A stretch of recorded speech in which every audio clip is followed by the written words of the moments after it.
Y'all, I'm so upset. I forgot to charge my mic. So I can't use it today.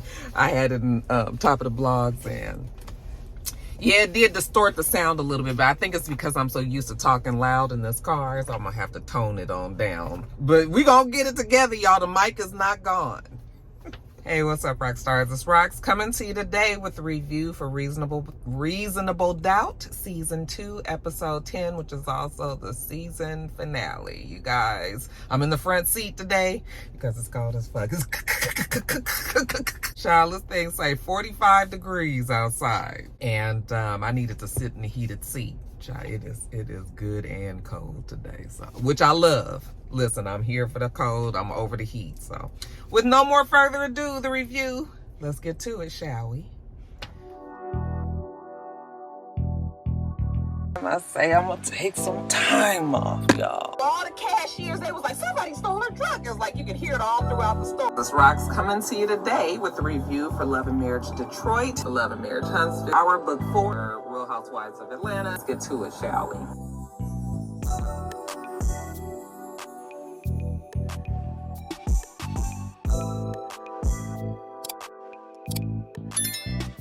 All right, Roxstars. So the show starts where it ended last week. Jack's telling Chanel that she knows who killed JT. You know, Chanel still tried to act like she already said it was her. That's who it is. But Jax is like, oh, no. So we finally see what happened. And for the most part, Chanel was telling the full story, okay? She did go and drop her daughter off at school. She came back home. She packed up the stuff.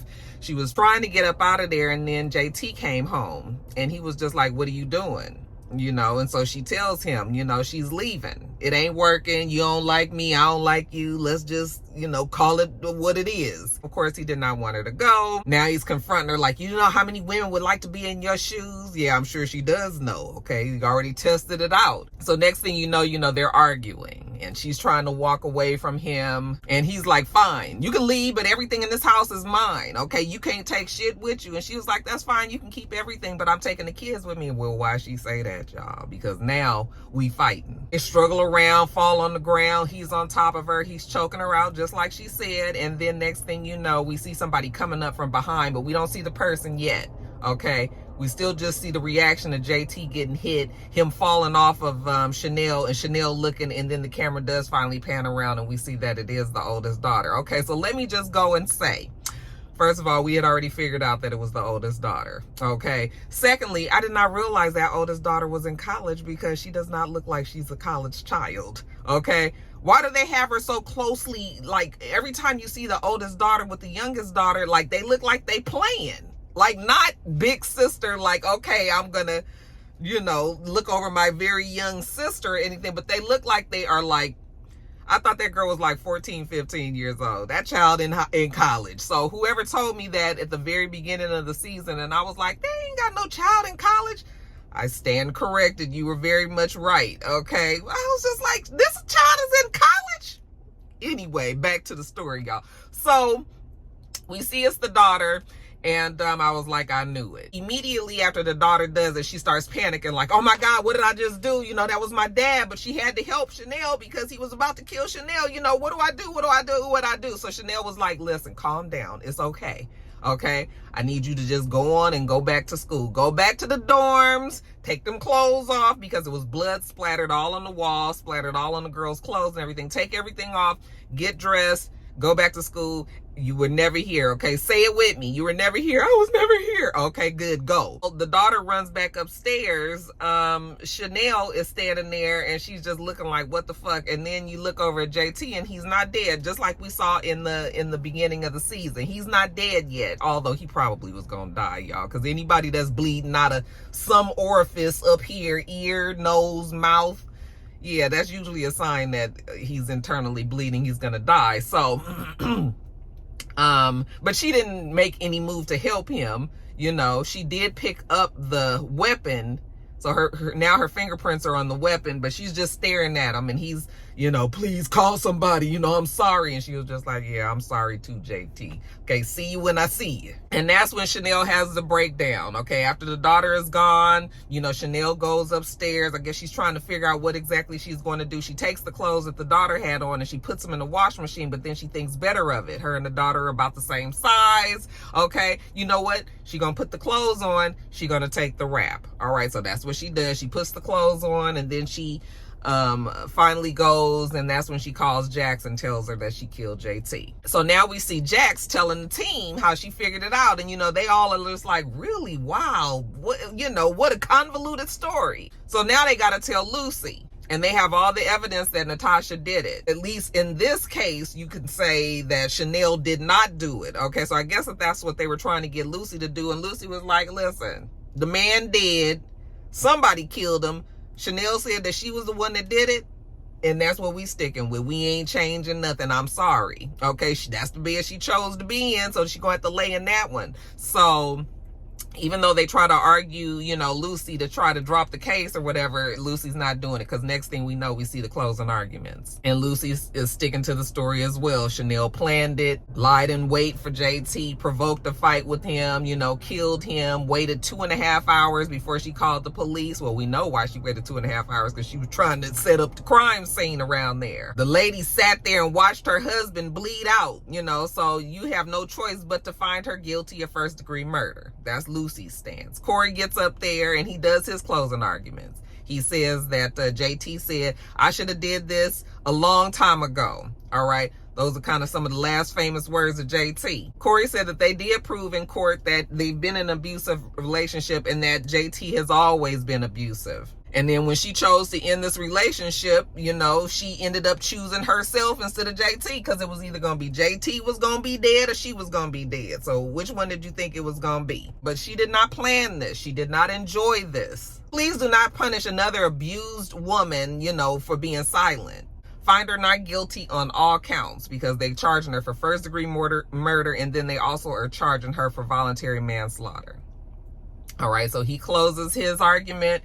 We done turned it on over to the jury and God. When it's all said and done, Chanel said that she's scared. Yeah, I think I would be too. So while the jury is in deliberations, Jax goes outside and she's smoking, and then Corey comes out and he was like, oh, secret smoker, huh? And she was just like, yeah, bad habit. She trying to drop it. Her son started vaping. There's that, there's another reason why she needs to stop, to be a good example for the son. And then Corey breaks out his Black and Milds, with the cute little tip thing. I was like, if I ever was a smoker, I would use one of those cute little tips. I'd have to mine all bedazzled and shit. Anyway, so she asked him if they don't win, would he regret taking this case on? And he said, well, no. He doesn't regret anything that has happened in his life and his career, because it's all setting him up for something, obviously. Things happen in your life to make you a better person. So he's just taking it all in stride. So nope, no regrets. All right, so that's when she puts out her menthol and she tastes his Black and Mild. He was like, all right, once you go black, she was like, nigga, give me that damn cigarette. I've been fucking with these menthols. She can pretty much handle anything. And then she gets a text message and she looks at her phone and she's like, oh, I gotta go, okay? My husband's baby was just born. And she rushes off, and Corey looked like, excuse me, what? So next scene, we see that they're at the hospital and the baby is born. Okay, 29 weeks, the baby was early. So now they've got to tell the kids 11 weeks earlier than they thought they were gonna have to. They were gonna wait till the baby was born. The doctor comes out, he tells them that the baby is stable and everything, but they're going to keep the baby a little while because, like I said, the baby is early. So now the fun begins. I was like, Lord, this baby is really here, y'all. So now we done turn the page, okay? Life goes on. While jury is in deliberations, we see everybody dealing with their regular everyday life. Lewis is with the baby at the hospital, always visiting, making sure he has contact with the baby and all that. We see Jax telling her mother, and her mother was actually pretty tickled about it. It's like, a baby? What, girl? You and Lewis? I mean, I guess. Jax is just kind of over there smirking at her like, yeah, child, isn't life quite convoluted? Yes, exactly. And then later we see that Corey tells Jax that they have a verdict. All right, so we got to rush her on back into court. So we get into court and we sit down there, and you know, the judge lets the jury handle it. Okay, well, in the case of Chanel Tucker versus the state, we, the jury, find her not guilty on the first-degree charges of, you know, first-degree murder. Okay, yay. I was like, okay, good. They didn't charge her for murder. All right. In the second charge of voluntary manslaughter, we, the jury, find Chanel Tucker guilty. Okay. And so not quite what they expected. I was like, that's exactly the charge that I expected. I expect if they didn't find her guilty of murder, I was figuring it was going to be manslaughter, because somebody is dead, you know, and there's still, you have to answer for that. So that is not the outcome that they want. That means that Chanel most likely will still go to jail. Jax is crying and upset. Corey is upset, you know, because everything was riding on this for Corey. Everybody on the defense side are very unhappy. Prosecution is good. We see Lewis and all of the family. They all in the you know, in the courtroom as the audience or whatever. And so Jax goes in the back room, and, you know, she's crying and upset. And then we see Corey come in there kind of rushing to her like he's about to comfort her. And she's crying, and she just looks over at Corey, and then she's about to hug him. And then she looks over to her left, and there goes Lewis coming in the room saving the day. And she just rushes up to him like, oh, Lewis. And, you know, she's in his arms and she's crying. And I was just like, oh, look at that. Y'all love wins. It was pretty funny. The scene was funny because we don't never see Morris Chestnut not get the girl. Okay, he always gets the girl, so it was actually kind of funny to see him. It was just sort of like, oh, you molded, like, scratch your neck. You did not get to, you know, hug Jax. It was a funny little scene to me. He was just looking like, what? I said, child, I know Morris, I know. Now later on we see Jax go visit Lucy. And, you know, they have a little bit of a relationship now. Not necessarily best of friends or anything, but definitely not enemies. Jax tells Lucy that, you know what, she did a little digging on Lucy. Found out that Lucy herself was in an abusive relationship. Her ex-husband, that her husband went to jail for abusive tendencies and things that he did to her and all that. And isn't it something that you put Chanel up there and raked her over the coals? And you yourself have been through the same exact thing. You know exactly what the thought process is and why people do what they do. And you sat up there and just had, you know, had them thinking that Chanel was, you know, the damn devil's spawn. And Lucy knows that, but Lucy is just doing her job, you know. It's getting hot in here now. Let me turn this heated seat off. Niggas feel like she got to roll the windows down now. So Jackson's whole thing was like, okay, she got the voluntary manslaughter. What's done is done, but you need to go and talk to the judge and see if they'll give her a lighter sentence. You know, Lucy's like, I can't do that. I'll lose my job. And Jax was like, you absolutely can do that. You have that privilege. Okay, and you need to do what's right. You don't get to be the victor and the victim at the same time. Bitch, it's hot. How's 45 degrees and I'm hot? Y'all don't get old, child. Do not get old. Turn this fucking heater off, bitches. Goodness gracious. Whew. That kind of looked like a painting behind me, huh? Pretty little setting. We had some drama in the neighborhood the other day. It didn't quite look like that, y'all. Anyway, getting back to it. So after Jax talks to Lucy, you know, she take it on back home, and it's late in the evening. Lewis is at the hospital with the baby, so it's just Jax by herself today. So before she goes in the house and deals with the kids and all that, you know, she sits down on the curb and she has her a cigarette. And then who should walk up but old Michael Ealy? What's the man's name? I've been asking y'all all season. I've been fucking his name up. I'm not even gonna do it. But Michael Ealy walks up, okay? So this is her having her closure conversation with him. Because remember, they were friends and then the shit went too far. Like she said, you know, she just feels like this whole thing is karma for her because what happened with them. She still feels guilty, even though the man almost killed her and everything. She was just like, you know, that kind of was her fault. She should have never let it go where it went. And, you know, look how it ended up. And he was just like, no, you know, that's not karma for you. All right, Lewis got his own life. Lewis got his own shit. Lewis do what Lewis do, okay? And so you can't feel like that's the reason, you know, why it happened, even though it is sort of the reason why it happened. But we're going to let Michael Ealy tell her whatever eases her conscience. His whole point was just like, Jax, you too strong for this, okay? You can't sit around, you can't mope about life, you know, things do happen. You just gotta ask God to give you some grace, you know? Life is not perfect, you're not perfect, all right? Actually, it was some good advice to hear. It was nice to see Michael Ealy not acting crazy, all right?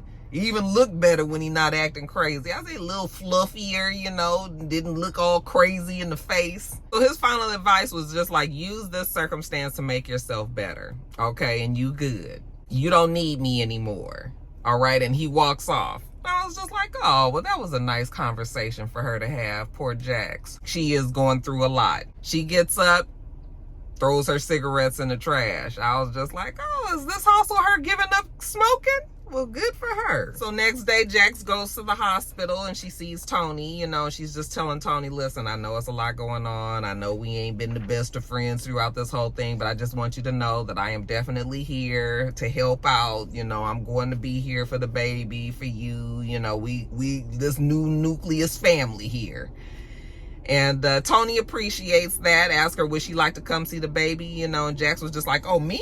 You know, she didn't expect to get the invitation, but yes, let her see her new little baby, okay? You a stepmama. So she sees the baby and Tony was like, I know you think that I'm some sort of home wrecker, okay, but she's not, all right? She actually was going to have an abortion, but then she just could not do it. Jax said that she understood, so, you know, they had their little conversation. All right, things going real nice and smooth. Now, jumping over to Lucy, we see Lucy, she go and meet Peter at the little restaurant, okay? And I was like, oh, is this Lucy trying to, you know, do good with Peter?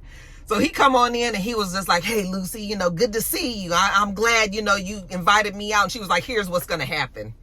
All right, all business, no fun. Here's what's going to happen. You're going to drop the case, you know, and you're going to go back to Las Vegas. And he was just like, oh, go back to Vegas? I knew you was that same bitch from Las Vegas. I should have killed you a long time ago. He jump up, and now we in the middle of a damn restaurant. Sir, what is you doing? Why you thought that you was about to beat on this woman in the middle of a damn cafe is what I want to know. I said, Peter, you stupid. You fixed to go to jail. Do you not realize this woman is a DA? Did you not think that maybe you might be getting set up? It's stupid, okay? So as soon as he get over there and he get to trying to beat up on her, you know, the police rush in and he was just like, you set me up, you know, all this and that. She was just looking at him like, and did. Yeah, Lucy know the right people. Peter obviously forgot that. I said, well, that was nice and tidy. I didn't know if I trusted that was really the end of Peter, but actually it was, okay? What did you guys think about that ending? They set us up this whole season to think that she was going to do something to him. I guess maybe they was just setting that up to make us realize that Lucy should have been more sympathetic to Chanel than she was, because otherwise, why y'all put us through all that anyway? Then we see Sally and Chris talking. And Sally, you know, now I don't know where Chris been. Chris been so checked out, he ain't even saw the news, I guess, about what's going on with Chanel and her case. Because Sally was just like, Chanel was not the one who killed JT, that it was Natasha. And he was just like, well, why you ain't told me? Nigga, why you ain't watched the fucking news? You don't have social media? Bitch, I know they had that verdict on damn Shade Room before we fucking got to the damn... Why do you not know this, man? I was cracking up. I was just like, he said he ain't know nothing, child. He's so checked out. He is over Sally and her whole fucking family and all their life, everything. She couldn't tell him, obviously, because this is murder. You know, I kind of understood what Sally was trying to say, even though Sally get on my nerves. It ain't just me saying, oh, Natasha dropped out of school, or, you know, Natasha did this. Like, Natasha killed her father. Yeah, I mean, I understand. Maybe you would think as a husband that you should know that, but certain things, some people don't need to tell nobody. The less people know, the better, you know? So, I mean, I kind of understood what Sally, but he was like, I'm your husband, okay? So anyway, she suggests that they should go to therapy because Jax and Lewis went, and look, they had a baby and everything. That shit worked out, so maybe it might work out for us. And he was just like, yeah, maybe. I was just like, I mean, what you gonna just be mad forever? Because what we doing, Chris? Okay? I understand you mad. Either be mad and be gone or stay and try to figure it out. Because we over this attitude now. I'm tired of Chris too. Now, back in court, we about to sentence Chanel. You know, now that the case is over and the prosecution won and it was a big case for him, you know, now we have the actual DA, the LA County DA is there. And, of course, he gets up and he says, Your Honor, you know, we are asking for the maximum sentence of 11 years. 11 years is not long. It could have been a lot longer, but 11 years to me sounds like forever. Okay, I'd have been sick at even looking at 11 years, even though they're saying with good behavior and all that she'll be out earlier. Still, I don't care. 11 years, oh my God, I would faint in that court. So when the defense has a comment, you know, Jax speaks to the judge and says, I'm speaking as her friend. You know, Chanel has always been selfless. She's always put other people before her, you know, other people's needs before her. And it's just not fair. Like, please, please, I beg of you, you know, please do not send my really good friend to jail, you know, for no 11 years. Please, you know, she's been through enough. So the judge has taken both the prosecution and the defense's, you know, comments into consideration. And then the judge is just like, okay, so how long has Chanel been in jail for so far, you know?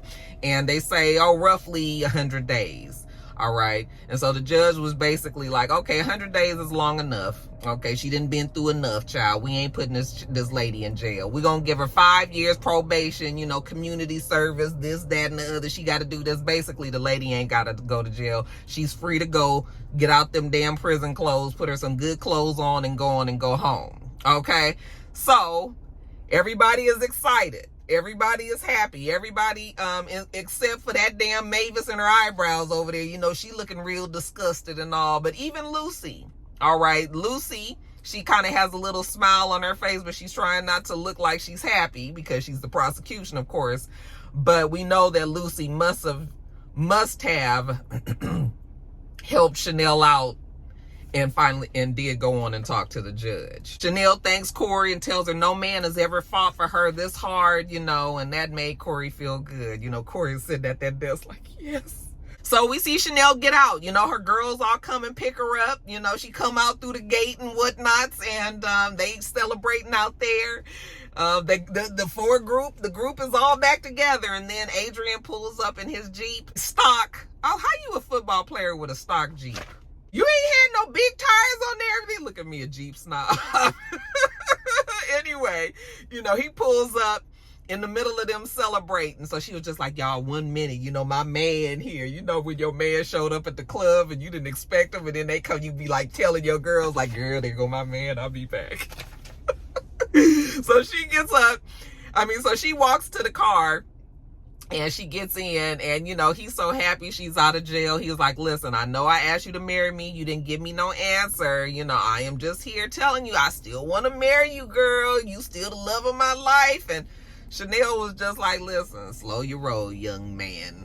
All right, thank you for everything. Good stiff one, you know, what she needed back in the day. But now she figured, you know, she can't be rushing into no relationships with nobody. Okay, I think she realized that Adrian was just a convenience and made her feel happy for that, you know, for them few minutes while she got 23 and a half other hours of misery with JT. Okay, so she was just like, yeah, nah, I'm probably not gonna do that right now. And he was just like, I understand, but I'm always here. Okay, I was like, she probably gonna change her mind. You know, girl, you're gonna be late nights and lonely around there. You're gonna call old Adrian up, but you know, that's later for another show.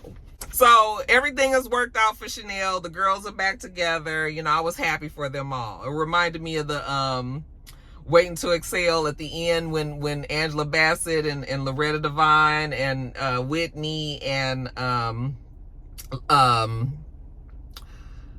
oh my God, Layla, when they was all out there on the beach and it was New Year's and they was hugging and everything, that was the same. It reminded me of that scene for some reason. Then we see Lewis at his job. He's being celebrated as well. You know, he's a game developer, and the game, you know, they finally dropped the game, I guess, and that is doing very well. And, you know, they're celebrating and all. And then we see Lewis get a phone call, and he was like, hey, Tony, what's up? He was like, is the baby okay? And I was just like, uh-oh. We see Jax get in her car, you know, like, whoo, she ain't talked to her man and everything. She on her way home, you know, her girl is out of jail, you know. And she listens to her voicemail message, and Lewis was like, hey, I didn't want to call you because, you know, I knew you were busy, but we lost the baby. Okay, give me a call. And she was just like, oh, And I was like, oh, child, even though I kind of had an idea it was coming, I did not expect him to just say it so bluntly. You know, she was looking around like, oh my God. Can you imagine the jumble of emotions that you would have if you got that kind of phone call? And how guilty, because I'm telling you, I felt so bad because I wasn't celebrating that a baby had died, you guys. But I was happy that this baby no longer was in their life, because that was the one thing that was going to bring some drama between the two of them. I mean, we just knew that was how it was going to be, you know. So I felt bad, but I was happy, but I was sad for the baby. You guys, it was a whole lot. So just imagine how Jackson and Lewis was feeling, you know. So she was just like, what the fuck? So, you know, later on we see them, they're at home together. Jax is actually sad, you know, and I'm sure she's sad mostly because Lewis is sad. You know, Lewis, that is his baby. He had a connection with the baby. Even though the baby was conceived the way that it was, he wanted the baby, you know, so he is sad. And like I said, those jumble of emotions, because like he said in the bed, he was like, you know, I held the baby, you know, and he realized that the baby is no longer here. And, you know, he's very sad that like a part of him is gone. He was like, but is it bad that I also feel, you know, he couldn't even say the words, but we already knew what he was going to say, you know. And Jax was like, no, it's not bad, because I think that is natural. Child, it was not an ideal situation. It's very, very sad that this baby suffered like that, you know, but you just kind of have to look at how things happen sometimes, and you just be like, it just was not meant to be. And so very, very, very sad. So that whole scene, you know, and I love the fact that Jax was there and she was comforting him. I was just like, you guys have really just, I tell you, it's been such a turnaround for us this season, hasn't it? Especially me, because y'all done seen how I tore Lewis and Jax apart at the beginning of this season. So it feels so good to see all this, y'all. I'm telling you, y'all know Rocky love, child. Next day, Lewis goes to Tony, and Tony is all wrapped up in planning the funeral for the baby. You know, she says she's looking at the casket, and, you know, she's talking to the doctor. The doctor told her that, you know, maybe it's good for her to have some closure, have a funeral, blah, blah, blah. And Lewis was like, listen, I'm not doing no funeral. Okay, do what you have to do. I understand and everything, but like my part in this is done. The baby's not here anymore. You know, he gonna grieve the way he grieves. She gonna have to do what she do. And she was upset with that. She was just like, you know, I didn't even fucking want this baby. Okay, I didn't want this relationship. I didn't want you guys involved in this, you know, and now this is here. Now you telling me you're not gonna be here. Like, I was just like, girl, you still being a little irrational, you know, because y'all not in a relationship like he said. Like, why are you going there? But, you know, I think that she was just hormonals, a whole bunch going on, you know. She wanted him to, I guess she looks at him as him not caring. But if she was being rational, you know, and if her hormones probably wasn't all over the place, she'd realize, at least this is what I'm thinking, you know, she'd realize that asking for him to still be involved with the funeral is probably a little too much. Okay. But she just pissed at him like, you know what, get out. All right. Yeah, you just fucked up. Goodbye. So we thinking that that's going to be the last of Tony. Yeah, hold my beer. So then again, very much like how to Get Away with Murder and Scandal used to end, it felt like that with this show as well. So we started seeing people's storylines getting closed out. We see Lucy talking to her son and telling her son that she wasn't really truthful with him. His father basically was an abusive person and an asshole, and that's why he was in jail and all that. He abused her and, you know, threatened her and all, and her son was just like, that's okay, Mom, you know, we never have to see him again, you know. So the good thing is her son is old enough for her to be able to talk to her. I thought the son was gonna be tripping, but no. Again, very nice little tidy end to that storyline. I'm just going to just be like, okay. I still, one little small part of me was expecting Peter to bust in the room and for Lucy to kill her. I just still was waiting for it to come, y'all, and it never came. I say, you writers are slick. We see Chanel get home, and when she gets home, the kids are there with the grandmother. You know, the kids come running up to her again. I'm like, this, y'all got this college girl running up to Chanel with the little girl. Like, it just does not feel like this girl should be in college, okay? But then they run, mommy, you know. They run up to her. And then Mavis walks up, sort of like, yeah, girl, I mean, I guess, I sure hate the fact that my son ain't here no more, but we family, we always gonna be family, I'm here. And she was just like, no, we not fucking family. As a matter of fact, you can get the fuck out my family's life and get out of my house, okay? And Mavis and her eyebrows was looking like, huh. I said, girl, you ain't gonna get rid of Mavis that easily. I can tell you that. You see Corey, and Corey is out on a date with Essence. Essence was one of the domestic abuse specialists that they had on the case. Remember Essence Atkins? I don't know what her name is. Anyway, he's talking to her. He's interested, and he wants to get to know her even more. And she tells him like, oh, if you want to get to know me, then you basically need to court me. Okay, you gonna pick me, you gonna call me, ask me out on a date. Okay, you pick me up, we go to dinner, and maybe later on that night, if things go well, I give you a kiss. I was just like, sounds good to me, girl. Shit. You do a little bit more, if you want to. He was just like, oh, okay. He said, absolutely, that's what he will do. I was just like, oh.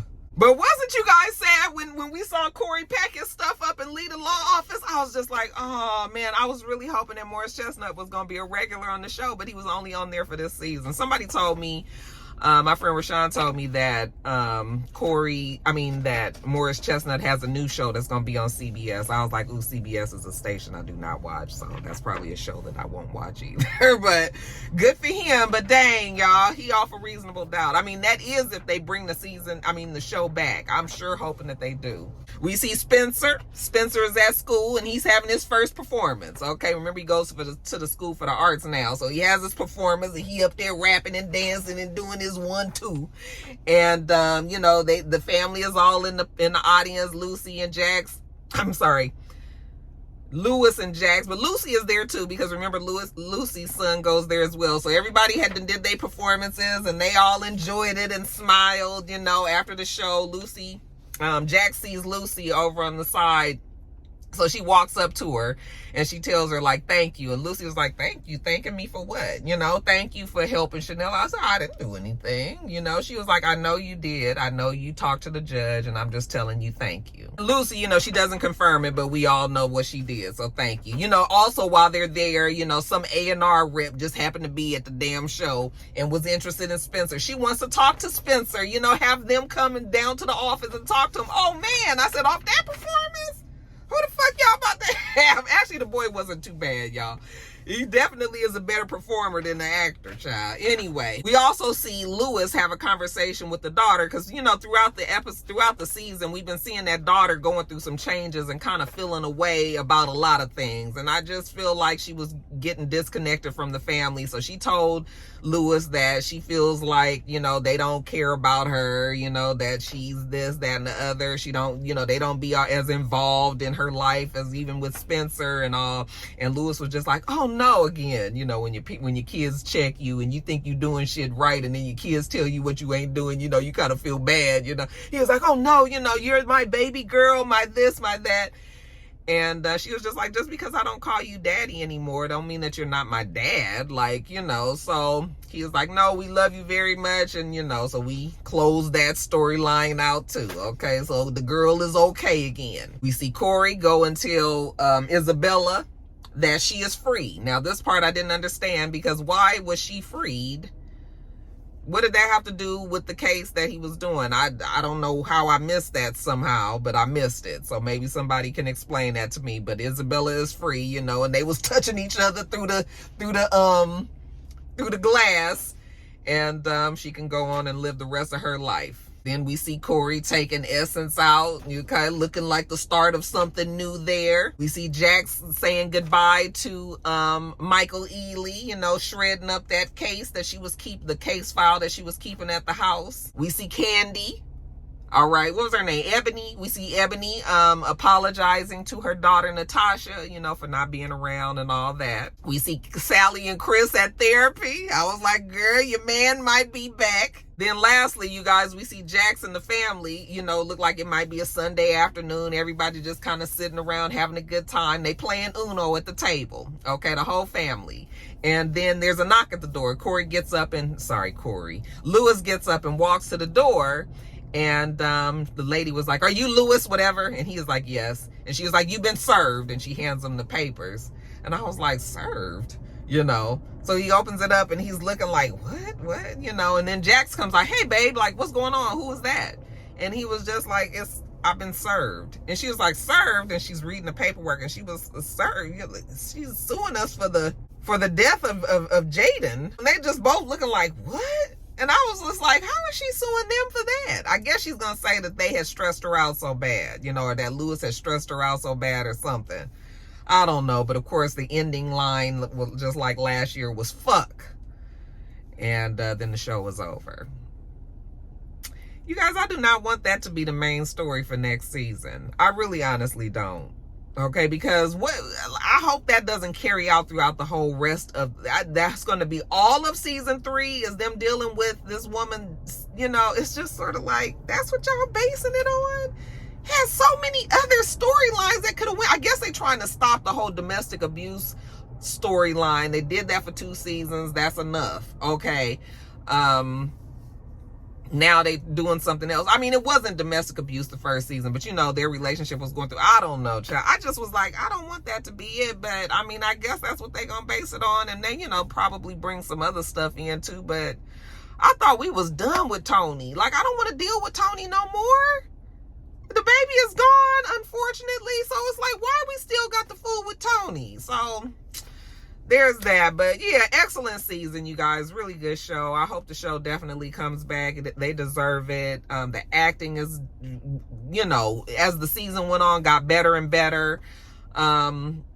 The writing is good. It's just a quality show. So sad to see it go, you guys. And we don't get this often, but that's the good thing about scripted shows. You know, it's a little different than reality shows. By the end of the reality shows, we be over it, y'all. How's Real Housewives of Potomac? I need to watch it still. I haven't watched, but I need to at least watch so I can know what's going on, you know, because I still would like to enter the chat every now and again, you know, so. But that's it, y'all. Y'all let me know what you thought about the season. All right, you guys, that's it. I'm fixing to get this edited and up, and then I am going to go buy this Christmas decorations for my soft room, y'all. I'm excited. So that's that, you guys. Make sure you thumbs up the video, comment, subscribe to the channel if you haven't already. I'm Roxanne. The channel is Rox, and everything else I do will be in the bottom bar. All right. So I hope that you have a wonderful, wonderful rest of your day, and I plan on doing the same. Till next time, Roxstars. Goodbye.